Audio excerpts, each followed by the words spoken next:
it's Liz Yuille from Old Stables Crafts, UK independent Stampin' Up demonstrator. Thank you very much for joining me again today.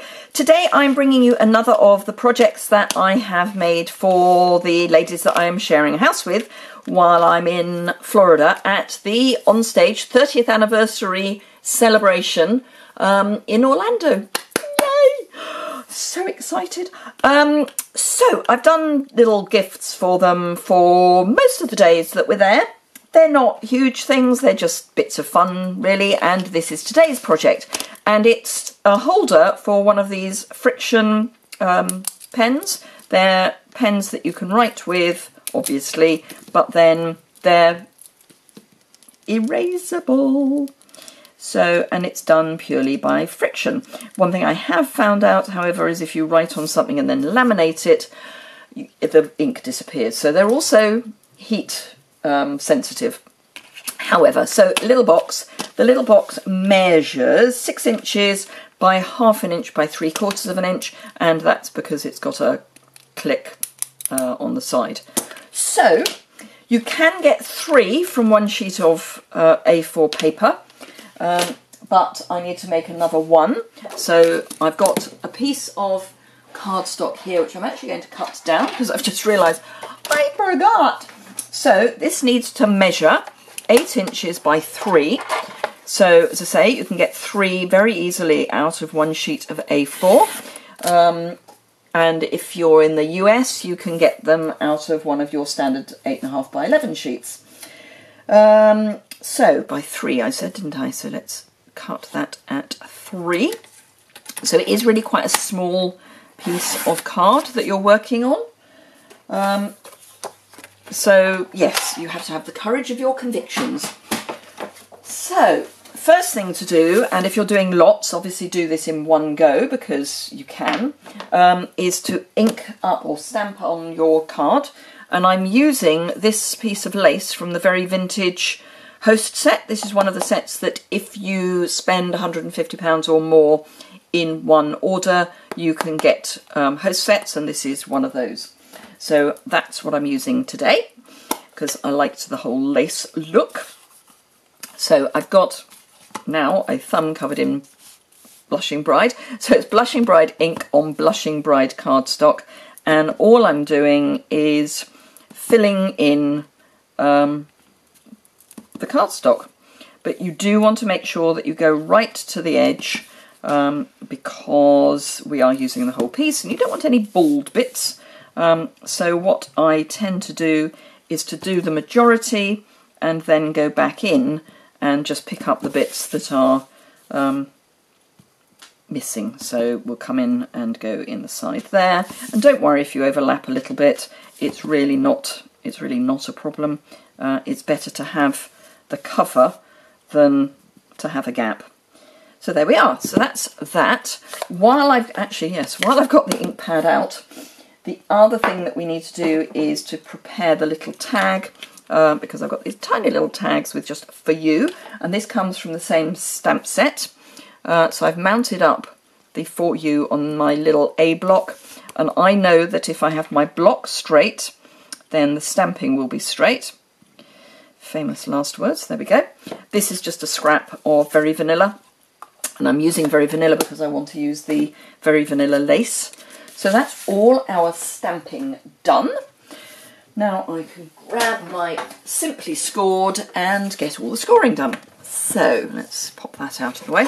With the long side at the top, you want to score at ½ an inch,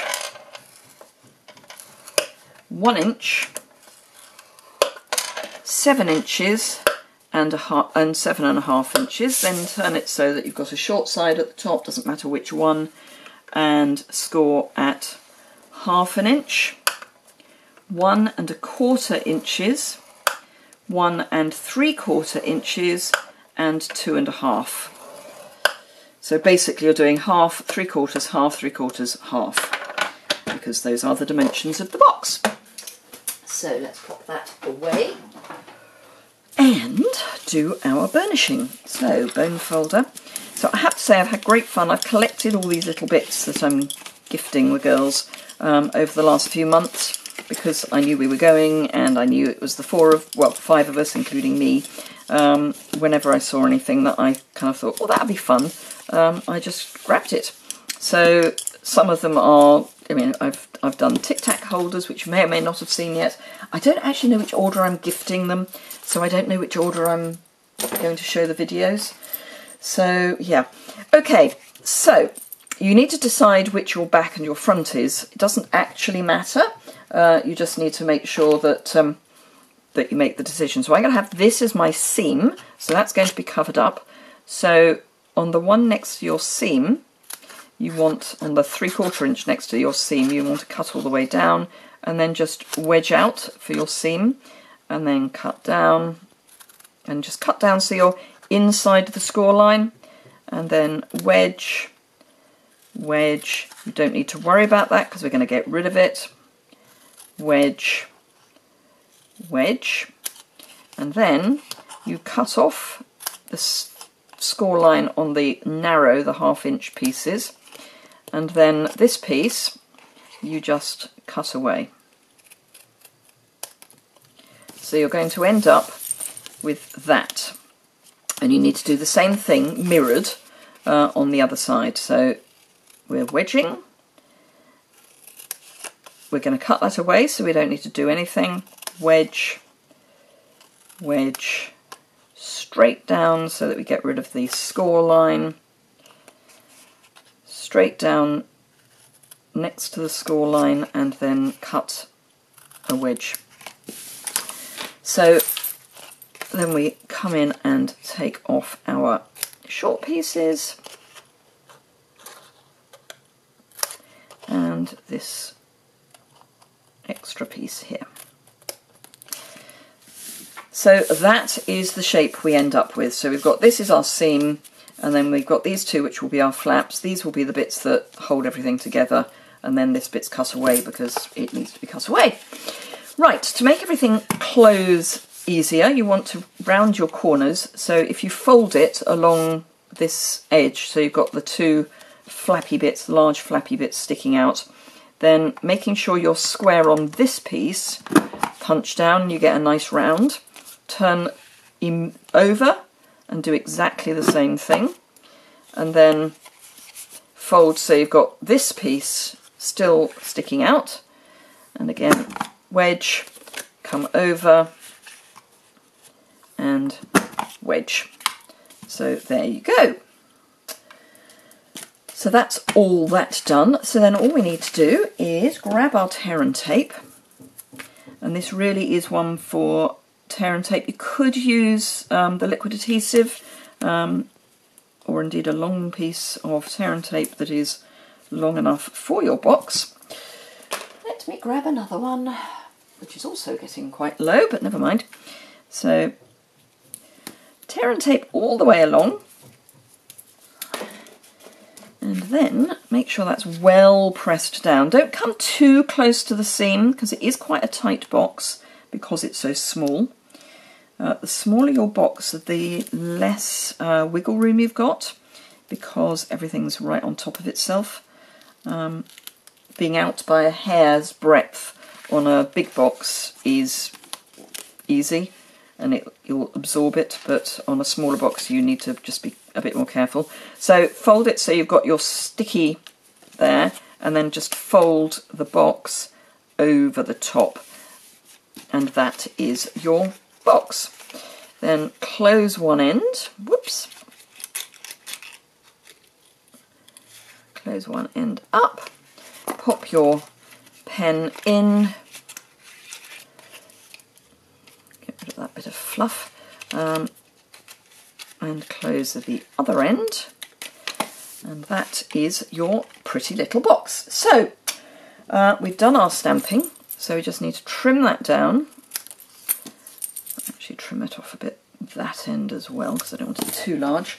And then I've got the 1/8 inch handheld circle punch, punch a little corner, and then this is the cotton thread from the Festive Farmhouse Suite in the Autumn Winter catalogue, or you could use Very Vanilla Baker's Twine from the Annual. Just cut it, tie that in a knot so that it's, you know, one piece. Trim your end. Don't need that. Then, don't need any of that anymore. Grab your very vanilla lace, which is gorgeous. Find the middle of your box, or you know, roughly the middle of your box, and making sure you've got these are folds and not seams, so you've got the front facing up. Tie, don't need quite that much, tie a half knot, loop on your tag so that the knot is going to be covered up by the bow that you're then going to tie.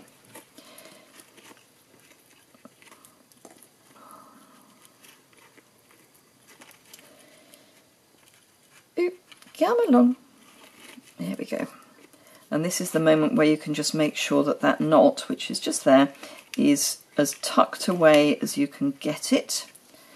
And then just tighten your bow, and it kind of traps the knot, so it's not seen, or is, you know, less seen than it would otherwise be. And then just tighten that all up and make your bows look pretty. And let's lengthen this one, I think. My loops are not the same length, and it's going to irritate me. There we are. And then just trim your ends, and there you are. Slide it to the middle, and you've got a little box for your pen. And here are the others. So there you go. 4 little pen holders, all ready for the girls at OnStage in Florida. Do remember that during November I have got a giveaway. Well, it's a prize draw. So in order to enter, all you need to do is shop my online store, use the host code, because otherwise you won't be entered, and for every £30 you spend with me in November, and that's the whole of November, you will get an entry into the prize draw, and then I'll draw at the beginning of December, and some lucky person will win a set of Many Marvellous markers. It's £112.75 in the catalogue, so really worth having a go for. So yeah, as I say, all you need to do is shop from me, spend at least £30 during November, and if you spend £20 in one order and £40 in another order, I'll add them together to make them 60, and you'll get 2 entries.